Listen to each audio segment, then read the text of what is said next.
ராமநாதபுரம் மாவட்டம் திருவாடனை தாலுகா முள்ளிமனை என்ற கிராமத்தைச் சேர்ந்த அதாவது சகாயம் காந்த் என்பவர் கடந்த 14 வருடங்களாக சவுதி அரேபியா ஜுபைல் என்ற ஒரு மாகாணத்தில் மீன்பிடி தொழிலாக அவர் பணிபுரிந்து வருகிறார். தற்போது அவர் 6 நாட்கள் கடலில் இருப்பதும் ஒரு நாள் கரையில் இருப்பதுமாக வழக்கமாக இந்த தொழிலை செய்து கொண்டிருக்கிறார்.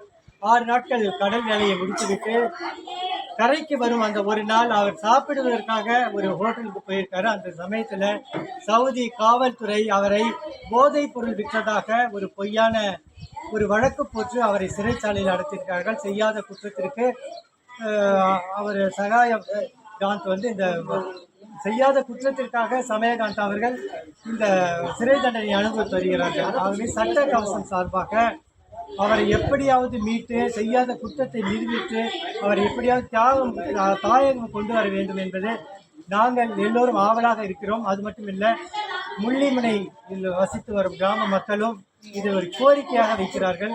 கண்டிப்பாக அரசு அதிகாரிகள், அரசியல்வாதிகள் எல்லோரும் கவனம் செலுத்தி செய்யாத குற்றத்திற்காக சிறை தண்டனை அனுபவித்து வரும் சகாயம் காந்த் அவர்களை தாயகம் கொண்டு வர நாம் ஒன்று கூடி எல்லோரும் பாடுபட வேண்டும் என்பது சட்ட கமிஷத்தின் சார்பாக நாங்கள் கோரிக்கையாக வைக்கிறோம்.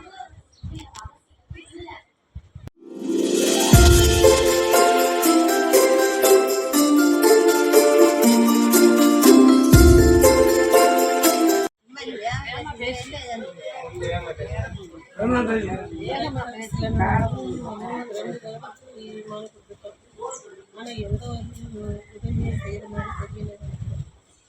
நம்ம ஒரு பிள்ளைக்கு ரொம்ப கஷ்டப்பட்டு வாழ்ந்துட்டு எப்படியாவது என் கணவன் அவர் மேலே எந்த ஒரு தப்புமே கிடையாது. அவங்க உறுதியாக சொல்கிறாங்க. இந்திய அரசாங்கம் எப்படியாச்சும் அவங்களுக்கு உதவி பண்ணி எப்படியாவது நம்ம நாட்டுக்கு திரும்ப கொண்டு வந்து ஒப்படைக்க